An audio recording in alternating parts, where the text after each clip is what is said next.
오늘 함께 은혜 받을 생명 양식은 에스겔서 8장 1절에서 18절까지 8장 전체 말씀이 되겠습니다. 에스겔서 8장 1절에서 18절까지 펴시고 한 절씩 교독하도록 하겠습니다. 에스겔서 8장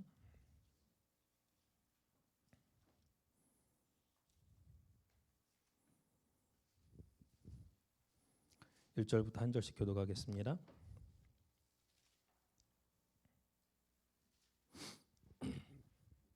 (1절) 말씀 제가 먼저 읽겠습니다. 제6년 6월 5일에 나는 집에 앉았고 유다 장로들은 내 앞에 앉았는데 주 여호와의 권능이 거기서 내게 임하기로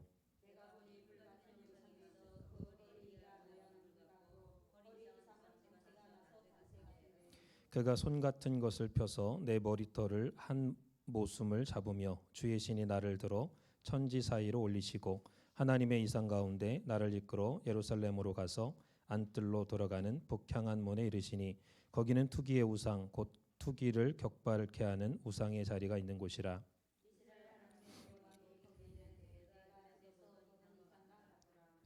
그가 내게 이르되 인자야 이제 너는 눈을 들어 북편을 바라보라 하시기로 내가 눈을 들어 북편을 바라보니 제단문 어기 북편에 그 투기의 우상이 있더라.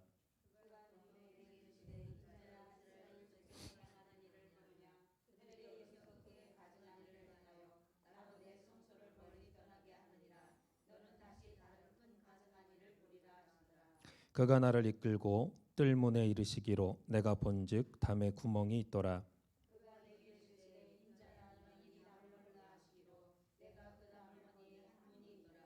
또 내게 이르시되 들어가서 그들이 거기서 행하는 가증하고 악한 일을 보라 하시기로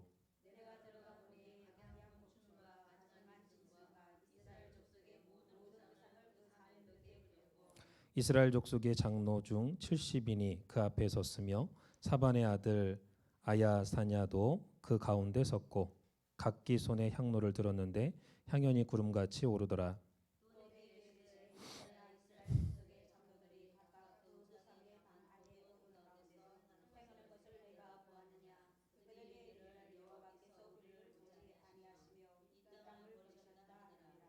또 내게 이르시되 너는 다시 그들의 행하는 바 다른 큰 가증한 일을 보리라 하시더라.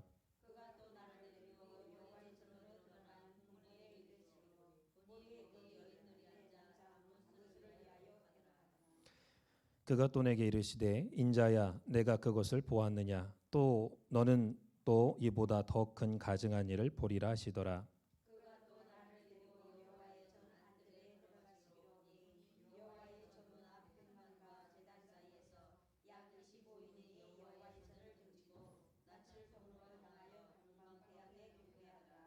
또 내게 이르시되 인자야 내가 보았느냐 유다 족속이 여기서 행한 가증한 일을 적다 하겠느냐 그들이 강포로 이 땅에 채우고 또다시 내 노를 격동하고 심지어 나뭇가지를 그 코에 두었느니라.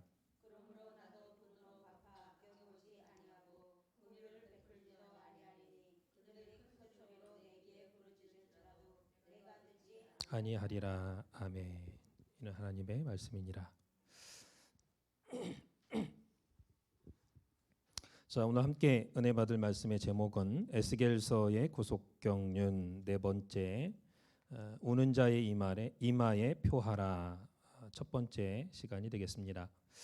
에스겔서의 구속경륜 네 번째 우는 자의 이마에 표하라라는 제목으로 첫 번째로 말씀을 증가하도록 하겠습니다. 에스겔 선지자가 활동하던 이 바벨론 포로 기간은 영적으로 보면은 이스라엘 역사에 있어서 가장 암울하고 어두운 기간이다 이렇게 말씀을 드릴 수가 있습니다. 또 구속사 가운데서도 가장 큰 변화의 기간이다. 그리고 격동의 기간이다 이렇게 말씀을 드릴 수 있어요. 그래서 이 바벨론 포로 기간이 굉장히 중요한 기간이다라는 거죠. 왜냐하면은 하나님을 섬기고 또 하나님께 예배를 드리고 하나님께 나가는 방식이 이 바벨론 포로 시대부터 완전히 바뀌기 시작을 했기 때문입니다. 그래서 그 이전에는 예루살렘 성전 안에서 구약의 제사나 성전 중심의 종교 의식을 행했는데 이 바벨론 포로 때부터는 바뀌기 시작해가지고 오늘날 우리가 드리는 말씀 중심의 예배 형식으로 바뀌게 됐다라는 것. 그래서 바벨론 포로와 이 에스겔 선지자를 통해서 역사했던 에스겔서 또 에스겔 성전 말씀이 굉장히 중요하다라는 것을 우리가 알 수 있습니다. 그래서 오늘 에스겔서의 구속 경륜 네 번째 시간에는 하나님의 영광이 왜 성전을 떠날 수밖에 없었느냐. 그러니까 하나님의 영광이 성전을 떠났는데 왜 떠났냐가 아니라 왜 떠날 수밖에 없었느냐 이렇게 질문을 해야 올바른 질문이겠죠. 그래서 예루살렘 성전이 파괴되고 이스라엘 백성들을 포로로 흩으실 때에 하나님께서는 어디로 가셨느냐라는 거죠. 예루살렘 성전이 파괴됐고 하나님의 영광이 예루살렘 성을 떠났잖아요. 그 떠나서 백성들은 흩어졌고 그럼 하나님의 영광이 어디로 갔냐라는 거죠. 그리고 흩어진 이스라엘 백성들을 어떻게 다시 회복시키실 것이냐 하는 것에 대해서 살펴보면서 함께 은혜를 나누도록 하겠습니다. 자, 그렇다면은 크게 첫 번째로 하나님의 영광이 왜 성전을 떠나느냐, 떠날 수밖에 없었느냐.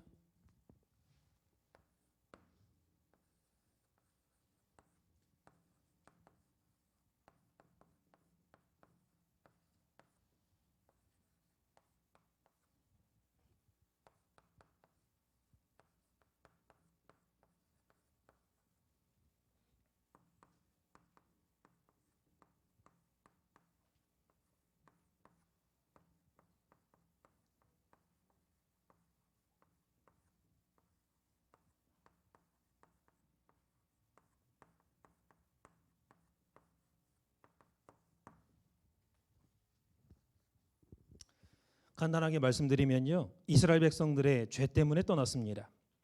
이스라엘 백성들의 죄 때문에 떠났는데 크게 세 가지 죄가 있었죠. 첫 번째는 우상 숭배죄가 있었습니다.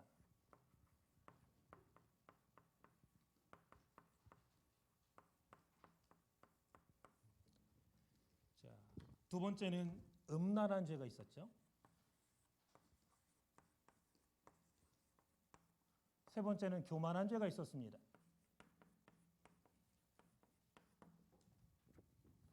이 세 가지 죄악으로 인해서 하나님의 영광이 하나님의 성전을 떠날 수밖에 없었는데 이 세 가지 죄는 따로따로 있는 죄가 아니에요. 연결되어 있습니다. 예를 들어서 교만하니까 음란하고 음란하기 때문에 우상을 숭배하는 거죠. 그래서 이게 다 연결이 되어 있다라는 것입니다. 그리고 죄를 크게 두 부류로 나누어 볼 수 있는데 크게 첫 번째로 하나님에게 짓는 죄가 있어요. 죄는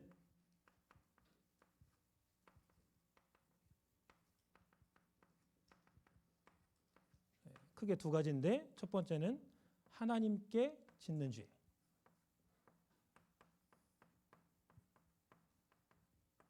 두 번째는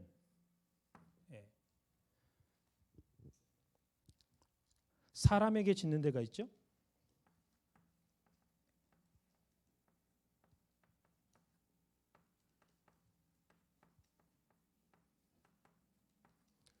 자, 이 에스겔서에서는 하나님께 짓는 죄를 강조하고 있습니다. 이거를 강조하고 있죠. 하나님께 죄를 졌다, 이스라엘 백성들이. 특별히 에스겔서 6장 9절에 보니까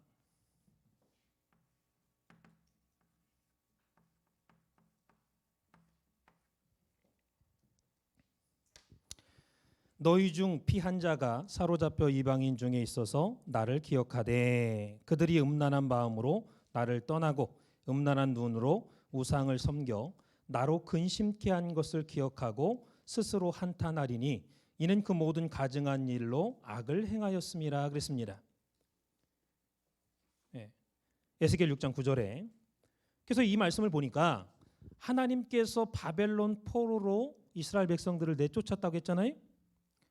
그런데 그 바벨론이라는 이방 나라에 가가지고 포로 생활을 하면서 힘들어가지고 고생을 할 때 기억이 날 거다 그랬습니다. 너희들이 기억날 거다. 뭐가 기억나느냐? 음란한 마음으로 하나님을 떠났던 것이 기억날 거다. 너희가 음란한 마음으로 하나님을 떠난 것이 기억날 거야. 이렇게 말씀하고 있어요. 그래서 여기 음란하다. 음란한 마음으로 하나님 떠난 거 너희들이 기억날 거야. 여기 음란하다. 이 음란하다는 것은요, 육신적이고 성적인 거를 말하는 게 아니에요. 성적인 음란을 말하는 게 아니야. 영적인, 종교적인, 그래서 하나님을 배도하고 우상을 숭배하는 걸 말합니다.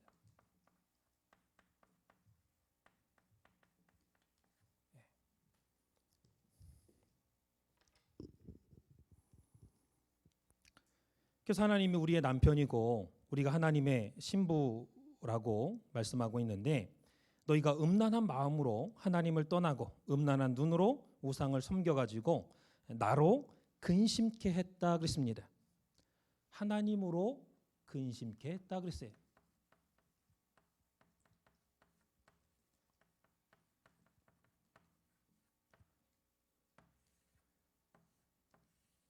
한글 개역 성경에는 이렇게 근심케 했다라고 말씀하고 있는데 히브리 원어에 보면요, 내 마음을 산산조각 내버렸다, 깨버렸다, 부서뜨렸다 이렇게 나옵니다. 히브리 원어에는 하나님의 마음을 깨뜨렸다,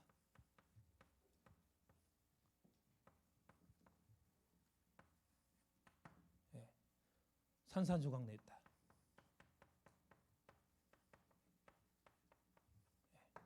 이렇게 나와요. 그렇다면은 어느 정도로 하나님의 마음을 아프게 했느냐? 다 같이 에스겔서 8장 6절을 다 같이 찾고 읽겠습니다. 에스겔서 8장 6절 말씀. 너무너무 중요한 말씀이죠.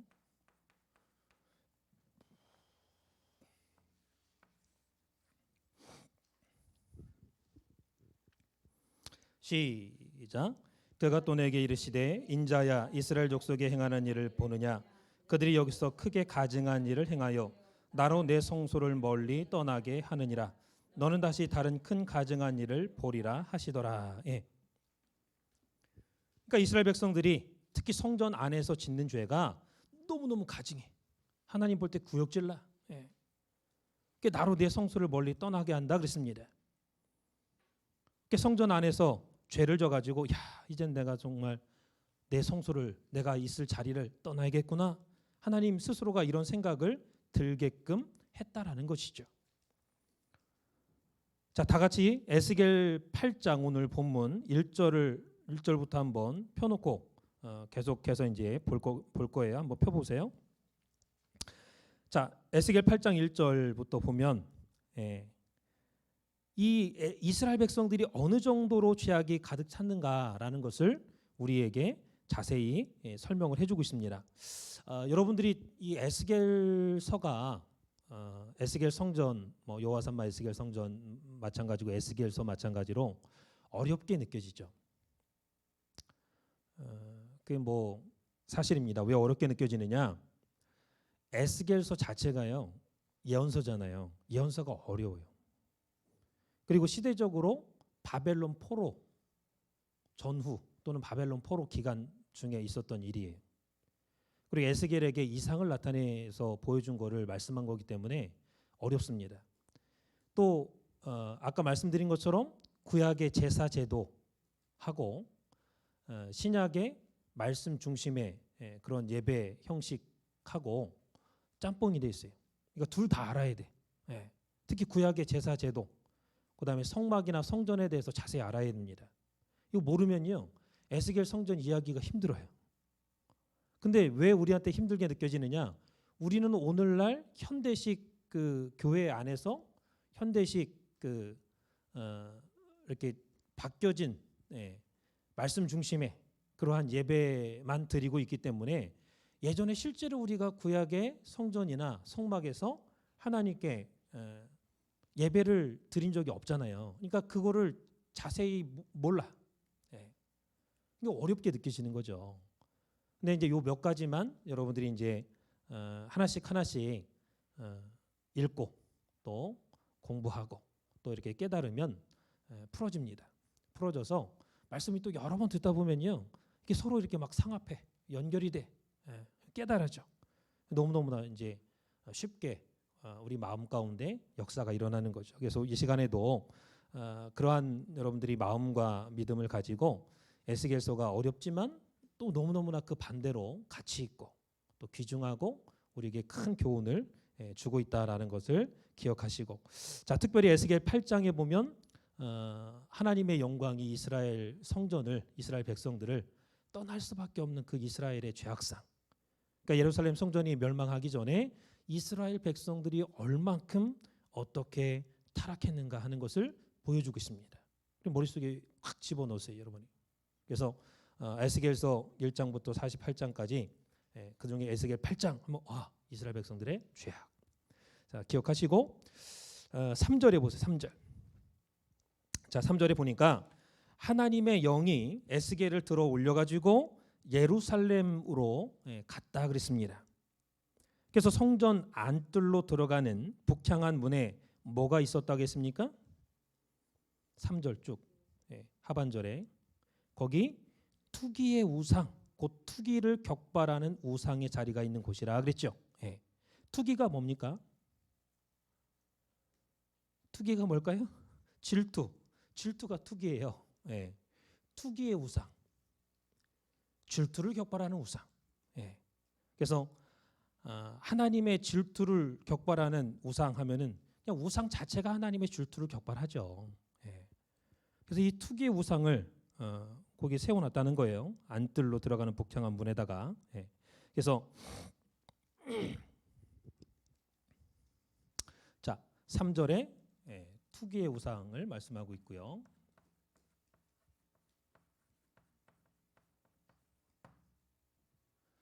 그 다음에 5절을 보세요. 5절에 보니까 제단 문 어귀 그랬죠. 어귀라는 것은 드나드는 몫의 첫머리를 말합니다. 이렇게 드나드는 몫의 첫머리. 그러니까 제단 문 어귀 하면은 제단 문 바로 그 드나드는 목, 그 드나드는 그 입구라고 보면 돼요. 그래서 북편이면은 제단 오른쪽 입구를 말하죠. 그래서 여러분들이 성전 제단 문 어귀에 입구에 하나님을 만나러 들어가는 문 입구 오른쪽에 투기의 우상이 있다는 게 뭘까요? 그러니까 쉽게 예를 들면 몸은 예배 드리러 성전 안으로 들어가고 있는데 이거를 보이는 성전으로만 생각하지 마세요. 여러분 마음이 성전이야. 사실은 하나님이 거하시는. 그렇다면은 여러분 마음속에 이 성전 안에 있는 요소들이 다 있다고 생각을 해보세요. 조그맣게. 그럼 예배 드리러 성전 안으로 들어가고 있는데 마음 한편에 하나님께 예배 드리는 것을 질투하고 투기하는 마음이 있는 것을 말하고 있는 거죠. 그래서 하나님보다 더 좋아하는 게 있어 내가. 근데 오늘은 수요일이야. 예배 드리러 가는 날이야. 어쩔 수 없이 억지로 몸은 성전에 와 있어. 근데 그 문 앞에 문 드나드는 어귀에 투기의 우상이 있어. 그게 뭐예요? 몸은 와서 예배 드리고 있지만 마음은 뭐 집에 가서 지금 뭐 딴 거 뭐 봐야 되는데 누구 만나야 되는데 뭐 해야 되는데 똑같다 그 말이에요. 그러니까 이스라엘 백성들의 마음 상태, 정신 상태, 신앙 상태가 이랬다라는 것을 보여주고 있는 거죠. 자, 6절 끝에 보니까 너는 다시 다른 큰 가증한 일을 보리라 그랬습니다. 다른 큰 가증한 일을, 그러니까 3절에 투기의 우상을 먼저 말씀을 했고, 예, 이 투기의 우상보다 더 다른 큰 가증한 일을 보리라 그랬어요. 예. 자, 7절 보니까 성전 뜰 문에 이르러서 보니까 담에 구멍이 있었다 그랬죠. 예. 성전 뜰 담에 구멍이 있어. 야, 구멍 한번 무너뜨려라. 담 구멍을 무너뜨리고 보니까 담을 헐라. 8절에 헐었습니다. 문이 하나 있었죠. 그래서 지금 성전 안으로 더 깊숙이 들어가는 거예요. 그래서 10절에 들어가서 보니까, 예, 성전 사면 담에다가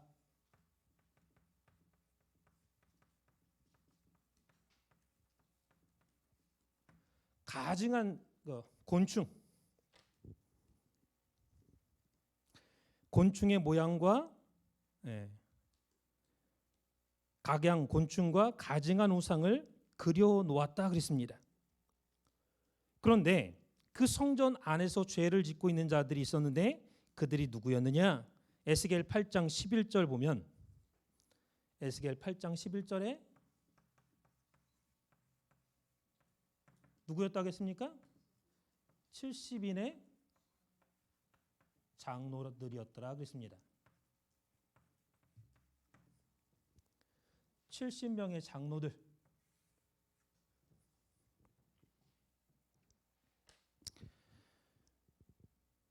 그리고 사반의 아들 야하사냐, 예, 야하사냐, 발음도 어렵습니다.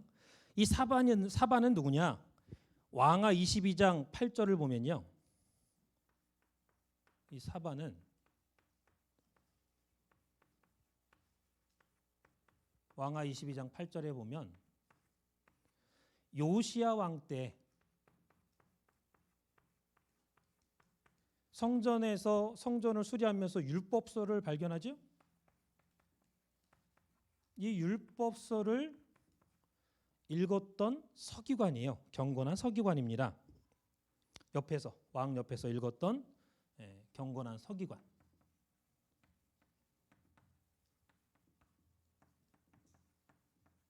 서기관은 하나님의 말씀을 기록하는 사람이죠. 단순히 기록만 하는 것이 아니라 읽고 또 기록하고 연구하고 가르치는 사람이에요. 근데 거기 앞에 뭐가 붙느냐? 경건한, 아주 경건한. 아무나 요시야 왕이 율법서를 읽게 했을까요? 그 율법서를 읽을 만한 자격이 있고 읽을 만한 그런 경건한 사람한테 맡겼겠죠. 그 경건한 요시야 왕 때 경건한 사람이 사반이라는 서기관인데, 이 사반의 아들도 지금 에스겔서 8장 11절에 보니까 70 장로들과 사반의 아들이 거기 있었다 그랬습니다. 이 말은 무슨 말이냐면 이미 지금 에스겔을 하나님의 신이 이끌어 가지고 하나님의 예루살렘 성전에 가가지고 이렇게 보여주고 있잖아요, 죄악을. 이미 그 시대에는 경건이 깨져버렸다라는 것을 말씀하고 있는 거예요. 경건이 깨지고 담 성전 사면에다가 각양 곤충과 하나님이 싫어하는 가증한 우상을 그려놓고 숭배하는 거예요. 하나님의 성전 안에서 죄를 짓는 거죠. 그게 종교 지도자들이었다 그런 거죠. 서기관이나 또는 70인 장로들, 다 지도자들을 말해. 성경 지도자들. 그러면서 그들이 이르기를 12절에 보니까 8장 12절에 보니까요. 지울까요?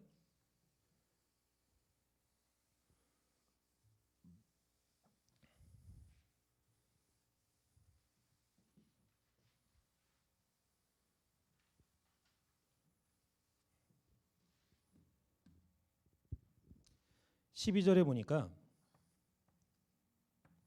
이 70인의 장로들과 그 사반의 아들이 하나님 앞에 죄를 지면서 말하기를 여호와께서 우리를 보지 아니하시고 이 땅을 버리셨다 하느니라 그랬죠. 예. 그러니까 쉽게 말해서 야 괜찮아 하나님 안 보셔.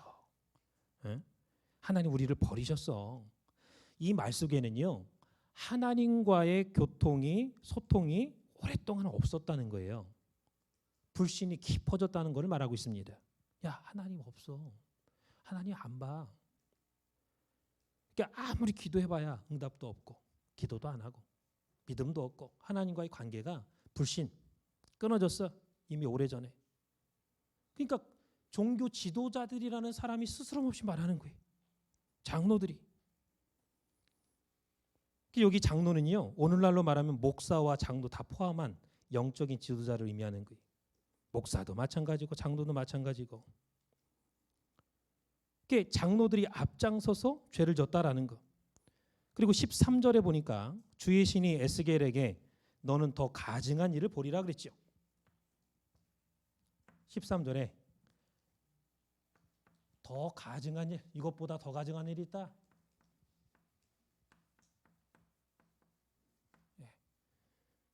더 가증한 일을 보리라. 그 다음에 14절에 여호와의 전에 들어가는 북문에 여인들이 앉아서 단무스를 위하여 애곡했다 그랬습니다. 14절에 북문에 보니까 여인들이 앉아가지고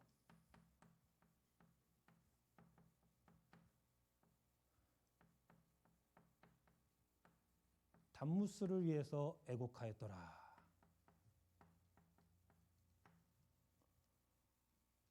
자, 요 단무스는 누구냐? 바벨론의 남신입니다. 바벨론 사람들이 섬겼던 남자신이에요. 네.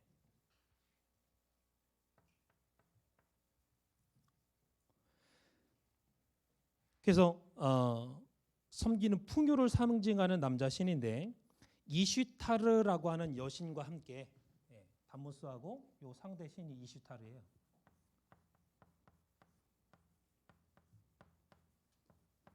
이제 여자신이고 여자신이고.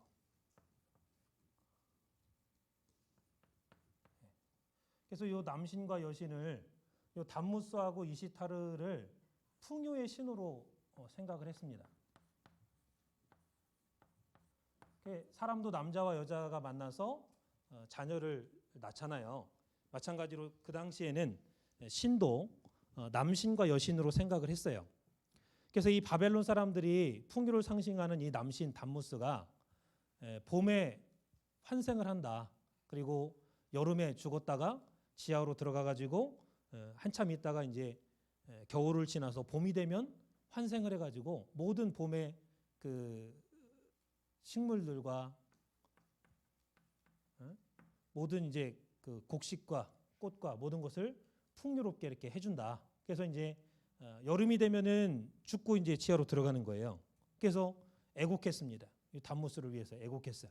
그러니까 이러한 말도 안 되는 엉터리 우상 숭배, 사신 우상 숭배하는 풍습이 이스라엘 백성들에게까지 있었다는 거예요. 전파가 됐다는 거예요. 그거를 지금 성전 안에서 여인들이 앉아서 단무스를 위해서 하나님께 회개하고 기도하고 눈물을 흘리고 애곡해도 시원찮은데 단무스를 위해서 애곡하더라 그랬어요. 이게 더 가증한 일을 보더라 했는데 이런 일이 지금 일어나고 있는 거예요. 이게 지금 어떤 여인들이 누군지는 안 적혀 있지만 누굴까요? 안 적혀져 있어 모르죠. 그러나 열심히 있는 사람이면 틀림이 없습니다. 열심히 있는 사람들이에요. 열심히 없으면 성전 나와서 뭐 울고 그러겠어요? 자, 여러분들 성전이 뭐 하는 곳이죠? 하나님께 예배드리는 장소입니다. 그런데 지금까지의 상황을 보면요, 하나님이 성전을 떠날 수밖에 없어. 구역질나, 가증해. 성전 안에서 죄죠. 담대하게. 그래서 에스겔서 8장 15절에 보면 야 인자야, 봤냐? 봤냐 그랬습니다. 봤냐? 죄 짓는 거 봤어? 봤습니다. 그래? 그러면 이거보다 더 가증하고 보리라. 더 가증한 걸 보리라. 그러더니 16절에 보니까 여호와의 전 안뜰에 들어가시니 그랬습니다.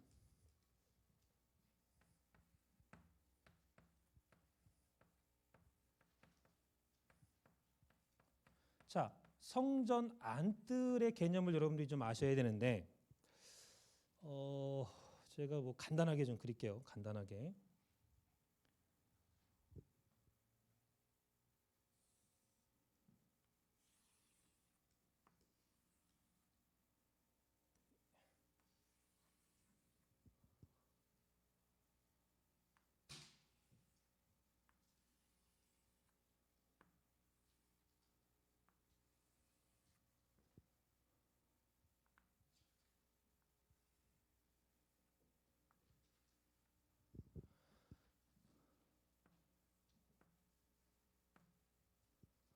자, 이제 성전을 축소해서 이렇게 그리면 이게 이제 지성소와 성소인 성전이라고 할 때 여기 이제 여기가 입구고 여기 동쪽입니다. 여기 서쪽이죠? 여기 북쪽, 여기 남쪽입니다. 여기 이제 동쪽에 성전 입구로 들어오는 안뜰로 들어오는 문이 있고 이 들어오면은 번제단이 있죠.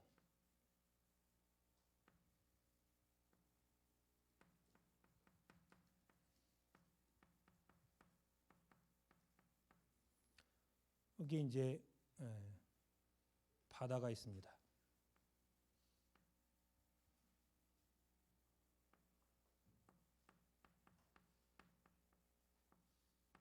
이 바다가 뭘까요?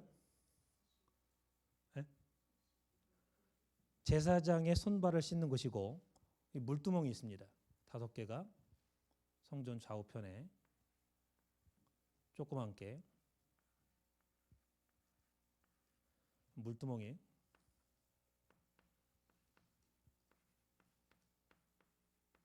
물두멍은 뭐 하는 곳일까요? 하나님께 제사 드릴 때 제물을 죽여가지고 제물의 피와 제물을 씻는 곳이 물두멍입니다. 근데 이 물두멍에는 바퀴가 이렇게 달렸어요. 바퀴가 이렇게 달려가지고 슉 이동해, 이렇게 슉 이동해가지고 번제단 와가지고 불태우고. 그래서 이제 여기 지금 성전이라고 할 때 요 안뜰이 어딜까요? 안뜰. 여기가 안뜰이에요. 성전 요 바깥에 여기. 여기가 안뜰입니다. 그럼 성전 바깥뜰은 어딜까요? 요 밖이에요. 요 밖에.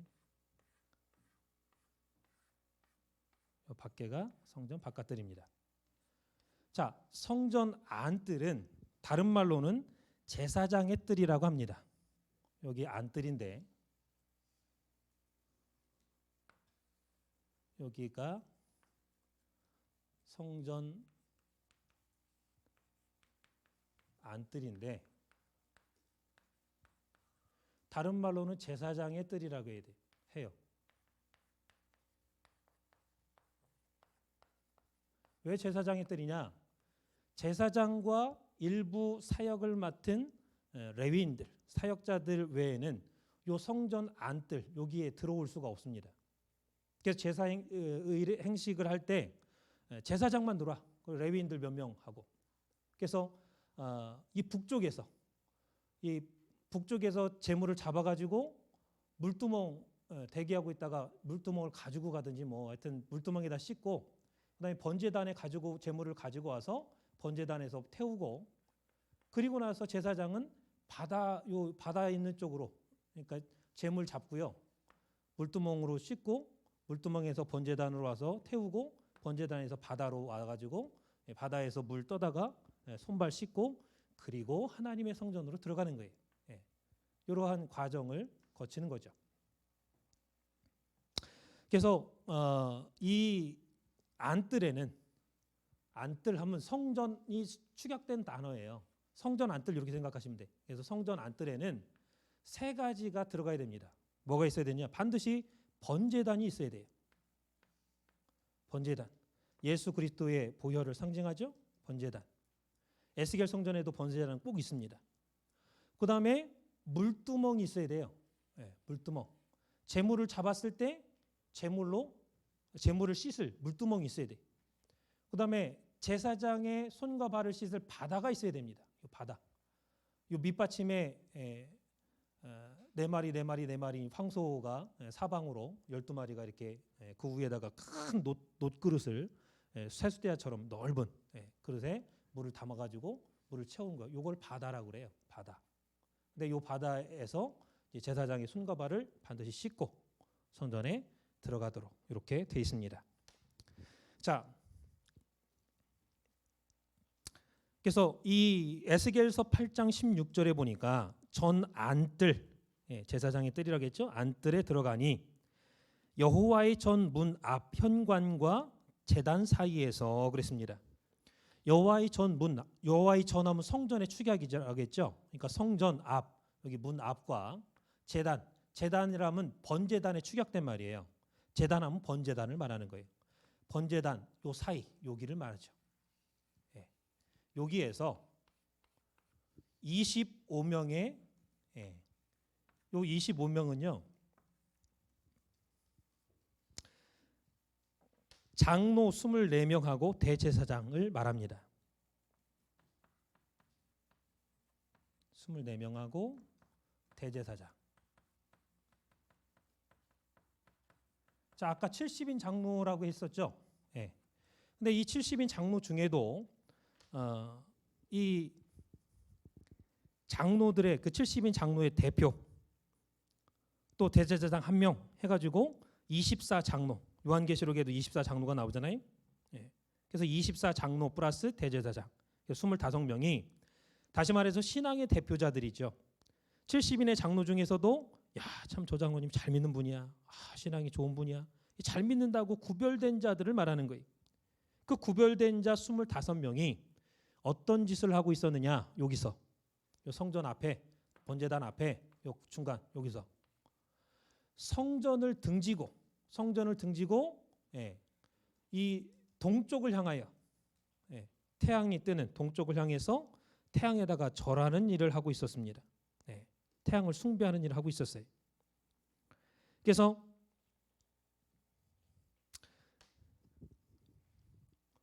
이 성전은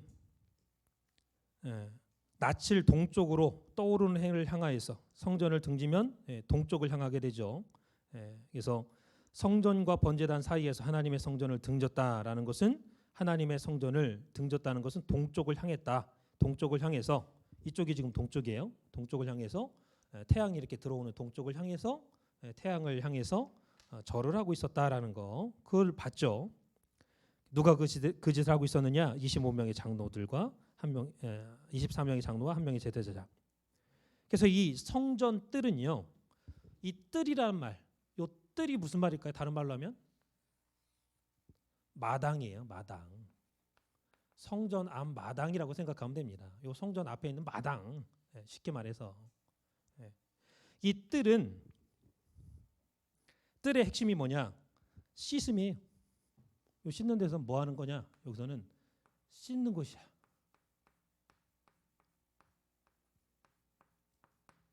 씻는 곳 핵심이죠. 그래서 피로 죄를 씻고 닦고 물로 성결케 하는 곳이죠. 그게 성전 앞뜰 안뜰에서 하는 일이. 그래서 성전 안으로 들어가기 위해서는 제사장은 반드시 제물을 잡아가지고 물두멍에서 씻고 제물을 씻고 번제단으로 그 제물을 가지고 와가지고 불태우고 그다음에 그리고 나서 바다에 와가지고 손과 발을 씻어야 돼. 이 손발은 행위와 언어를 상징하죠. 그래서 이것은 죄를 버리고 하나님께 들어가려면 전적인 손과 발, 봉사가 필요하다. 그리고 삶이 깨끗해야 된다. 손과 발을 씻어야 된다는 것은 삶이 깨끗해야 된다. 그래야 성전에 들어가는 거예요. 그거를 가르쳐주고 있습니다. 그리고 성막이나 성전은요. 다 함께 하나님께로 들어가는 약도를 가르쳐주고 우리가 하나님을 만나는 과정, 약도. 그래서 에덴 동산에서 헤어진 하나님을 성막과 성전에서 만날 수가 있죠. 그래서 에덴이 하나님과 헤어진 이혼식장이라면 성전은 하나님과의 결혼식장과도 같습니다. 그래서 하나님께 나가는 데 있어서 번제단의 피와 바다의 물은 정말로 중요한 요소죠. 그래서 이 성막이나 성전이나 피를 먼저 드린 후에 물로 나가는 절차는 똑같습니다. 성막에서도 성전에서도 먼저 피를 먼저 드려야 돼. 번제단에다가 제물을 잡아가지고 불로 태워야 돼. 그리고 나서 반드시 바다를 거쳐야 돼. 물로 나가야 돼. 불로 드린 다음에 물로 나가야 돼. 그 과정이, 그 순서는 동일하다 그 말이. 그래서 번제단을 통과한 마음은 바다로 지켜야 됩니다. 잘 들으세요. 번제단을 통과한 마음은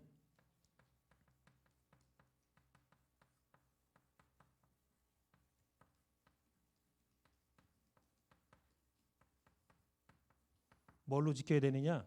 바다로 지켜야 돼.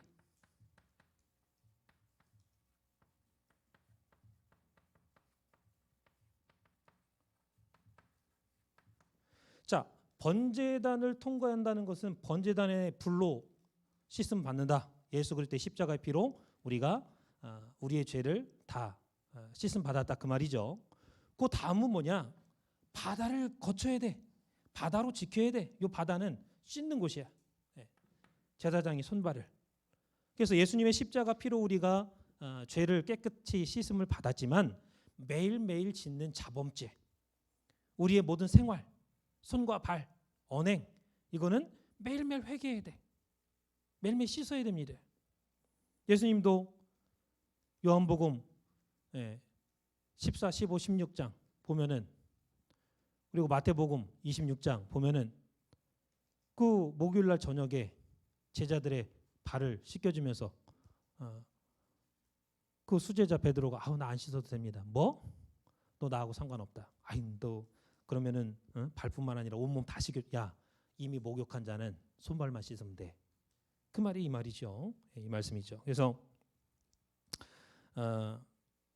회개한 마음에는 성령으로 충만하게 채워져야 똑같은 죄를 범하지 않게 된다라는 것. 많은 사람들이 죄를 회개하고도 똑같은 죄에 빠지는 이유는 성령으로 충만케 되지 않았기 때문이죠. 그래서 이 번제단이라는 예수 그리스도의 십자가의 죄사함을 통과했어도 바다라는 매일매일 손발이 지은 죄를 회개하는 것을 통과하지 않으면 더러워진다라는 것. 그런 사람은 또 하나님의 성전에 들어갈 수 없는 거죠. 그래서 결국 하나님께서는 이러한 가증한, 특별히 성전 안에서 일어나는 죄악들을 보시고 하나님의 영광이 성전을 떠났다, 예루살렘을 떠났다라고 말씀을 하고 있는 거예요.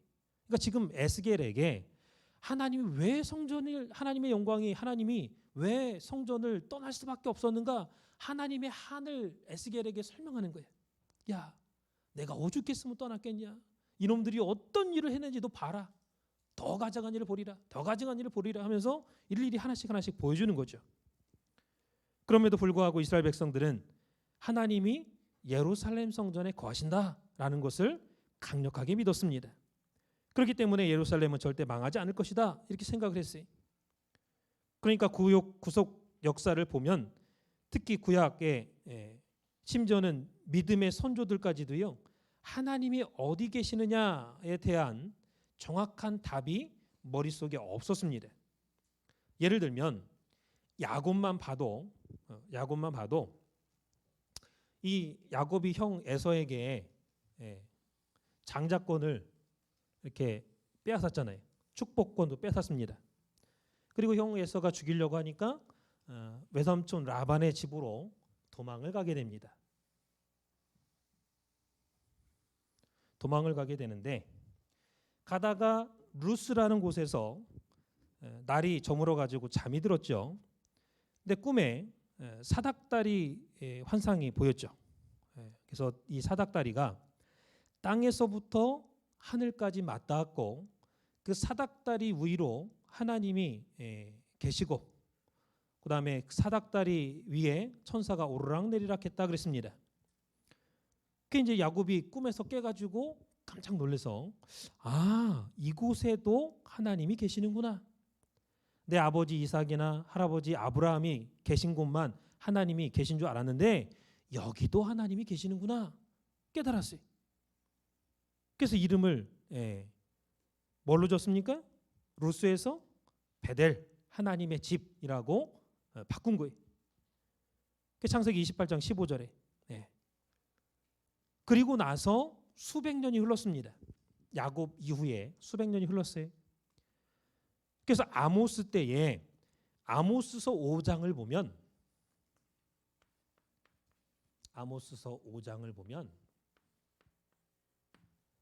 하나님께서 통탄하십니다. 뭐라고 말씀하시느냐? 아모스 선지자를 통해서 너희가 살고 싶으면 여호와 하나님을 찾아라 그랬습니다. 살고 싶냐?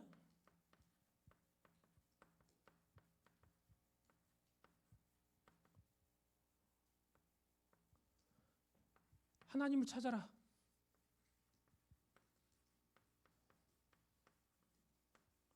이 말은 무슨 말이에요? 하나님 안 찾으니까 찾으라는 거예요. 야곱 때는 그래도 찾았어. 베델에서 하나님을 야곱은. 근데 하나님께서는 아모스 때 아모스 5장에 보니까 너희가 살고 싶으면 하나님을 찾아라. 그 다음 구절에 베델을 찾지 말고 하나님을 찾아라 그랬어요. 베델 찾지 말고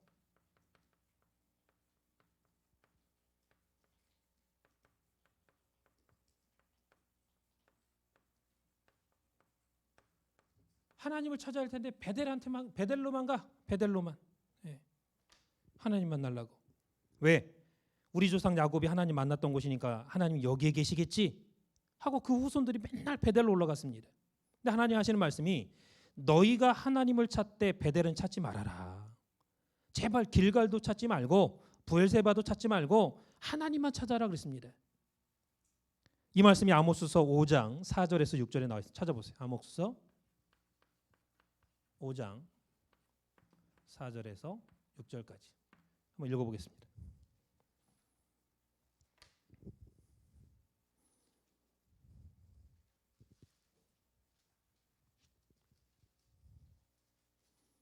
호세아, 요나, 아모스죠.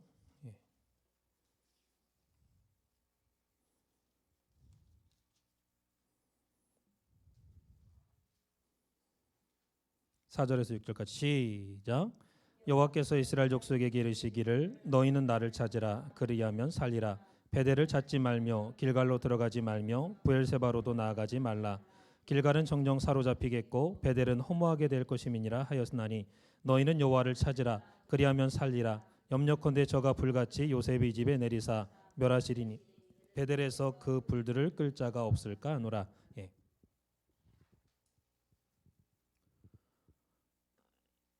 오죽했으면 하나님께서 불같이 요셉의 집에 내리사 멸하시리니 요셉의 집에 왜 불같이 내려? 믿는 자의 집인데 하나님을 안 찾아. 죄만 짓고 베델에서 그 불들을 끌 자가 없을까 하노라. 베델에 불을 내렸대 하나님이. 오죽했으면 하나님 안 찾고 베델로만 쫓아가갖고 하나님 계신 줄 알고 엉뚱한 데서 그냥.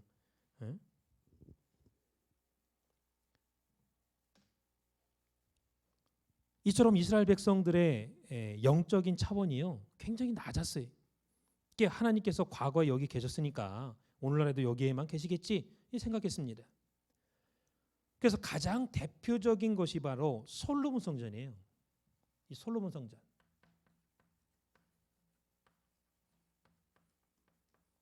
하나님이 솔로몬 성전에 계시겠다 그랬습니다. 솔로몬이 솔로몬 성전을 건축하고 성전 낙선식을 행할 때에 왕상에 보면은 8장에서 9장 3절에 보면요. 성전 낙성식을 행할 때 하나님의 영광이 성전에 가득했다 그랬습니다.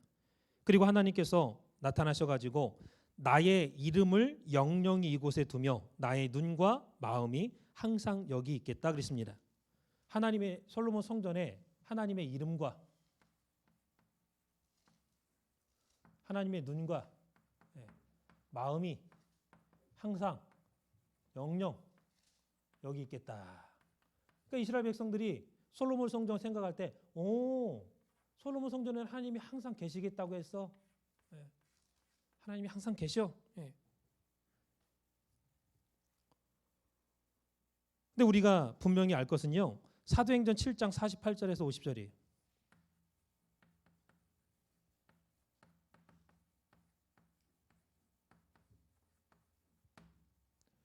그리고 왕상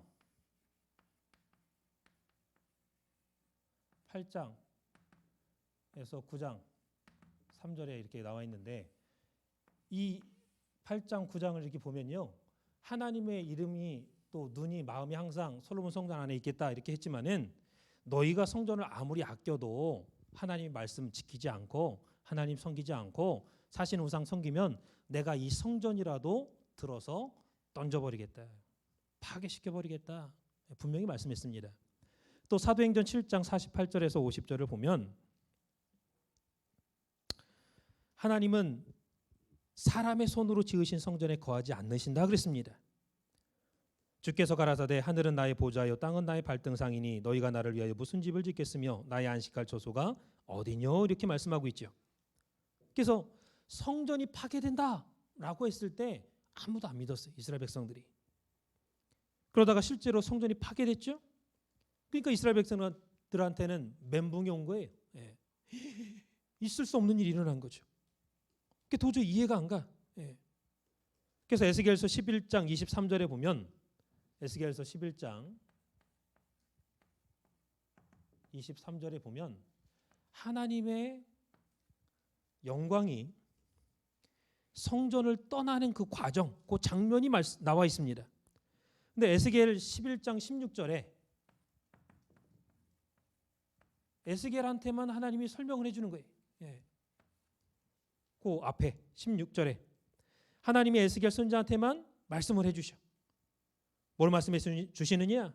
하나님의 영광이 어디로 가는지, 어디로 가는지를 말씀해 주고 있습니다.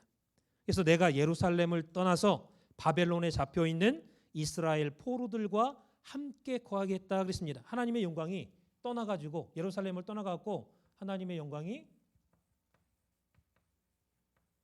어디로 가느냐? 바벨론으로 가겠대. 바벨론에 포로로 잡혀 있는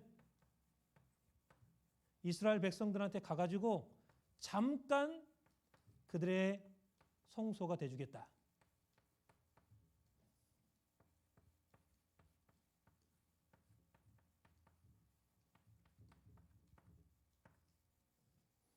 잠깐 그 정바 동안 그들의 성소가 되어주겠다. 그러니까 하나님 자신이 직접 그들 가운데 거해서 성전이 되어주겠다 그랬어요. 그래서 야곱에게 말씀하신 대로 택한 백성이 가는 곳마다 하나님이 따라다니겠다는 거예요. 내가 어디로 가든지 내가 너와 함께하겠다. 내가 내게 명한 것을 다 이루기까지 너와 함께하리라. 그 말씀대로 이스라엘 백성들이 망했지만, 성전이 멸망했지만, 하나님의 영광이 예루살렘 성전을 떠났지만 어디로 갔느냐? 바벨론 포로. 이스라엘 백성들이 포로로 끌려가는 거기에 쫓아가가지고 잠깐 성소가 돼주겠다, 성전이 돼주겠다, 이렇게 말씀을 하고 있는 거예요. 그래서 바벨론 포로로 가면 하나님도 거기 계시겠다는 거죠. 근데 이 예루살렘에 남아있는 사람들이요, 자기들이 더 잘나가지고 자기들은 안 죽고 포로로 안 끌려가고 예루살렘에 남았는 줄 알았어. 그게 도리어 큰 소리 쳤습니다. 야, 우리 니들보다 더 낫다. 그런 하나님께서는 야 헛소리 하지 마라. 니들이 잘나서 안 죽은 줄 아느냐? 아니라는 거예요. 그래서 예루살렘을 멸망시키고 이스라엘 백성들 중에 남은 자로 새롭게 성전을 짓겠다 약속하셨어요, 하나님이. 그것이 바로 에스겔 성전의 모습을 보여주시면서 하신 말씀이. 그러니까 여기 지금 그 바벨론 포로에 끌려가고 남아 있는 병신들, 나이 많은 자들, 뭐 이렇게 쓸만한 사람들은 다 끌고 가고, 좀 약한 사람들, 없는 사람들, 불쌍한 사람들, 이런 사람만 남았잖아요. 근데 그 사람들이 그렇다고 해서 자기가 잘나서 뭐 살아난 그게 아니라, 그 사람들을 통해서 성전을 다시 재건하는 게 아니라 남은 자들. 예. 하나님 남겨놓은 자가 있다는 거예요. 그래서 그렇다면 어떤 사람들한테 하나님이 친히 성소가 되어주시고 어떤 사람들을 통해서 다시 나라를 세우시고 어떤 사람들을 통해서 다시 성전을 세우실 것이냐. 남은 자, 한마디로 남은 자를 통해서.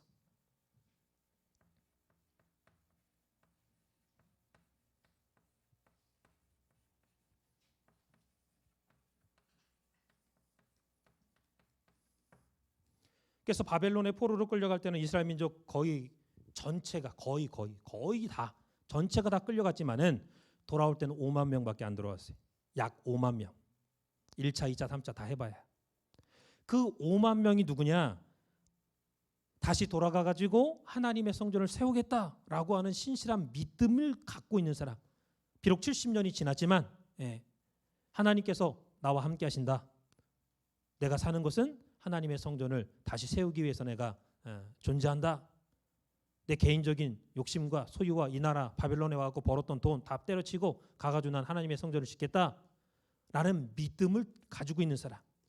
돌아온 사람 5만 명이 남은 자죠. 이 남은 자를 통해서 하겠다라는 거예요. 역사하시겠다. 그래서 오늘 본문을 보시면 에스겔 8장 전체에서 하나님의 영광이 왜 떠났는지, 특히 성전 안에서 종교 지도자들이 지은 죄가 컸다라고 지적을 하고 있잖아요. 그래서 내 영광이 떠났다라고 하시면서 오늘 본문을 보시면은 에스겔 9장부터는요 예루살렘을 심판한 사람들을 하나님이 부르십니다. 그래서 여기부터는 다음 시간에 이어서 하도록 하겠습니다. 그래서 오늘 에스겔을 들어가지고 하나님의 신이 에스겔을 이렇게 딱 들어가 머리를 채를 잡고 이렇게 들어가지고 하나님의 성전에서 하나님이 영광이 떠날 수밖에 없는 그러한 원인을 자세하게 에스겔 8장에서 말씀을 해주셨습니다. 다시 한번 요약을 하면 처음에 5절에 보면 성전 안뜰로 들어가는 북창한 문 어귀에 투기의 우상이 있었다 그랬죠. 하나님이 3번씩이나 야 인자야 봤냐? 봤냐? 확인시키는 거예요. 봤냐? 예, 봤습니다. 그래? 이건 아무것도 아니야. 더 가증한 일 보여줄게. 얼마나 악한 가증한 일을 짓고 있는지 보여줄게. 6절에 보니까 더 가증한 일. 뭐냐? 성전 뜰 문에 보니까 담에 구멍이 났어. 그 구멍을 헐어보니까 70명의 장로들하고 지도자들이 성전 벽에다가 가증한 우상을 그려놓고 아이고 하나님 없어. 뭐 우리가 죄 져봐야 하나님 보지도 못해. 안 보셔. 그러면서 우상을 섬기는 죄를 짓고 있었죠. 그리고 13절에 더 가증한 일을 보여주겠다. 두 번째로 더 가증한 일. 그러면서 보니까 여호와의 전에 들어가는 북문에 여인들이 앉아가지고 단무술을 위해서 애곡하고 있어. 이 정신 나간 거죠. 완전히.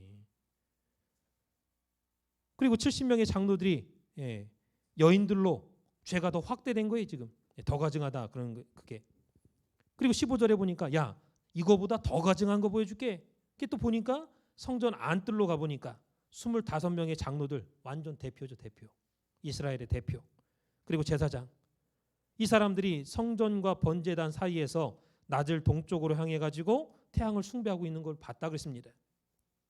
이렇게 이스라엘 백성들이 지은 죄는요 실로 컸습니다. 굉장히 컸어요.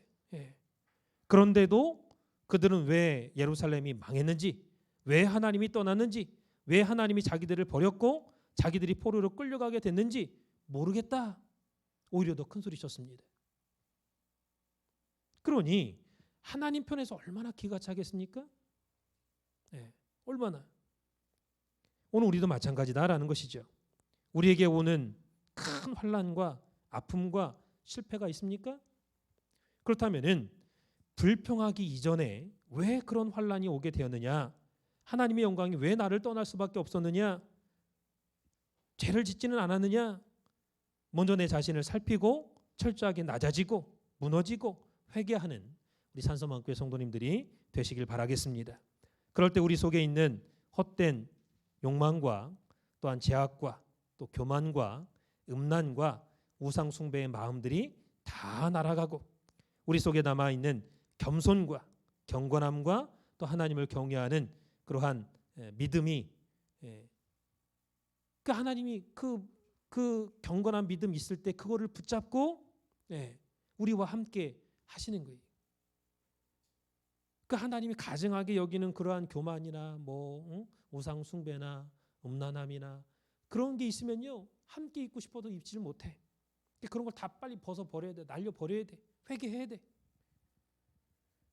그래서 우리를 통해서 다시 한번 크게 역사하시는 2020년도 한 해가 되시기를 주님의 이름으로 축원을 드리겠습니다.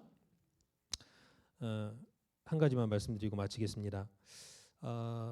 성전 안에 처음에 이제 투기의 우상이 있다고 그랬고, 또 이제 70명의 장로들이 벽에, 상전 사면 벽에 각종 곤충과 가증한 우상의 그림을 그리고 이렇게 숭배하고 있었다 그랬고, 또 여인들이 성전 안뜰에 여인들이 앉아가지고 단무스를 위해서 울고 있었다 그랬습니다. 자, 그러면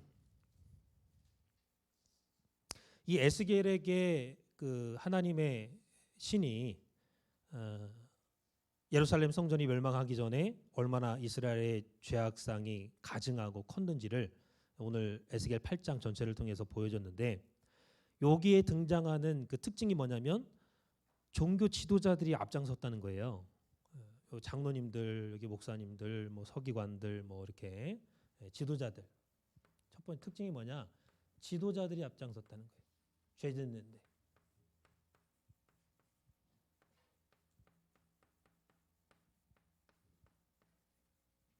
두 번째는 이 죄가 여인들까지 가세가 된 거죠. 번진 거예요. 이 여인들은 일반 여인들이 아니라 열심하는 여인들입니다. 열심내는. 그래서 마지막 때도 마찬가지입니다. 지도자들이 타락하고 교회 안에 열심히 있는 여인들이 타락하면요, 죄 짓기 시작하면은 하나님이 계시질 않아요. 근데 이것만 보면 우리에게는 참 이렇게 소망이 없는 것처럼 보이지만 사실은 소망이 있습니다. 왜 소망이 있느냐? 요 여인들이요, 지도자들 마찬가지고, 이 여인들이 소망의 키를 갖고 있어요. 무슨 말이냐? 하나님께서 얼른 목사님 80년도에 그 주신 말씀 중에 보면은 에덴 동산에서 선악과를 아담이 따먹을 때 누가 선악과를 땄나요? 여자가 따가지고 아담한테 줬죠. 우리는 요것만 알고 있어. 요것만. 그래서 이제 항상 우리 머릿속에 생각하기를 이 여자가 문제다 이렇게 생각합니다. 근데 그게 아니에요. 여자가 따서 아담에게 준 거 맞습니다. 그럼 이 여자를 한번 주목해 보면요, 이 여자는 어떻게 생겨났느냐? 아담의 갈비뼈를 뽑아가지고 하나님 만들었다 그랬죠. 그 말씀을 통해서 볼 때 갈비뼈는 말씀을 상징하는 거예요. 그래서 아담과 하와 그 두 부부는 육신적인 부부이기도 하지만 말씀의 부부입니다. 말씀의 부부예요. 말씀으로 짝을 지어준 말씀의 부부예요. 그러면서 하시는 말씀이, 비록 여자가, 하와가 선악과를 따서 아담한테 주어서 먹고 타락하게 만들었는데, 본래 하나님의 구원 섭리의 구도, 구원 섭리의 뜻은 여자가 생명과를 따서 아담에게 주도록 돼 있다는 거예요. 그러니까 절대로 아담이 딸 수 없대. 여자가 딸 수밖에 없대. 그렇게 만들었대 하나님이. 그래서 본래 아담과 하와가 한 몸이 돼서 일심동체를 이루잖아요. 그리고 남자는 남자로서 여자는 여자로서의 각각 특성을 가지고 있잖아요. 근데 그것이 어떤 서로의 어떤 종속적인 관계가 아니라 한 몸이야. 특성만 다를 뿐이지.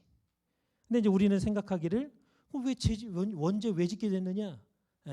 죄 짓게 된 원인이 뭐냐 하면 여자한테만 모든 걸 화살이 돌아가지만 사실은 소망도 여자한테 있는 거예요. 생명과를 딸 수 있는 것도 여자한테 있어. 그 말은 회복도 여자들이 키를 갖고 있다는 거예요. 물론 아담이 키를 갖고 있지만 그 아담의 머리를 이렇게 조종한다고 하기는 좀 이상한 말이지만 움직이는 게 여자예요. 그 안에 그렇게 창조했다는 거예요. 그래서 사실 교회 안에 성전 안에 많은 지도자들이나 여인들이 가세 가지고 이렇게 죄를 짓는 모습을 오늘 에스겔 8장에서 말씀하고 있는데 마지막 때 소망도 여자들한테 있다는 걸 기억하십시오. 그리고 천학과를 비록 먼저 따서 타락했지만 계속 구속사가 시작이 됐지만 이제 타락의 회복도 여자들을 통해서 여인의 후손을 통해서 메시아가 오듯이 여자를 통해서. 그래서 우리 여자 성도님들 더 힘내시고 우리 뭐 그렇다고 뭐 남자 성도님들 다 마찬가지입니다. 한 몸 일심동체이기 때문에 남자든 여자든 하나님의 말씀을 믿는 자가 다 남자고 다 하나님의 자녀인 줄 믿습니다. 그래서 오늘 말씀처럼 우리에게 아픔과 슬픔과 환난이 있다라고 할 때 먼저 우리 속을 살필 수 있고 또 우리 속의 마음에 투기의 우상은 없는지 또 하나님을 아프게 한 마음을 하나님의 마음을 찢는 그러한 죄는 없는지 항상 살피면서 올 한해 다시 한번 여호와 삼아 하나님이 함께하는 그런 축복을 온전히 받는 그래서 크게 우리를 통해서 역사가 일어나는 귀한 역사가 있기를 다시 한번 주님의 이름으로 축원을 드리겠습니다. 기도 올리겠습니다. 살아계신 아버지 하나님, 우리 산소망교회를 하나님께서 기억하여 주시고 다시 한번 오늘 허락하시는 말씀을 통해서 우리의 마음속에 우리의 이마에 사상에 인을 치기까지 먼저 우리의 죄악상을 낱낱이 알아야만 되겠습니다. 인정해야만 되겠습니다. 오늘 과거 이스라엘 백성들이 예루살렘 성이 멸망하기 전에 얼마나 하나님을 실망시키고 가슴 아프게 하고 하나님의 영광이 떠날 수밖에 없는 가증한 죄악들을 졌는지 에스겔 선지자를 들어서 낱낱이 확인시키고 또한 보게 하시고 듣게 하시고 깨닫게 해주신 것 진심으로 감사합니다. 오늘 에스겔과 함께 하나님의 신과 함께 오늘 우리 각자 한 사람 한 사람이 우리의 죄악상을 자세하게 살펴보는 시간이었는 줄 믿습니다. 앞으로의 모든 삶까지도 마지막 재림과 종말의 때에도 반드시 죄악상은 똑같이 다가온다고 했사오니 미리 공부하고 깨닫고 다시 한번 경계로 삼아서 우리의 모든 삶 가운데 죄는 물러가고 반드시 번제단과 바다를 통과해서 하나님의 성전 에스겔 성전에 넉넉하게 다 입성할 수 있는 우리 산소망교회 모든 성도들 될 수 있도록 역사하여 주시옵소서. 우리의 모든 삶 가운데 항상 예수 그리스도의 피가 늘 동행하고 예수 그리스도가 동행하는 함께하는 여호와의 삼마의 삶이 될 수 있도록 인도하여 주시옵소서. 기도한 대로 이루어 주실 것을 믿고 감사드리며 사랑 많으신 예수님 받들어 간절히 감사 기드렸사옵나이다. 하나님께 영광의 박수를 드리겠습니다. 오늘 허락하신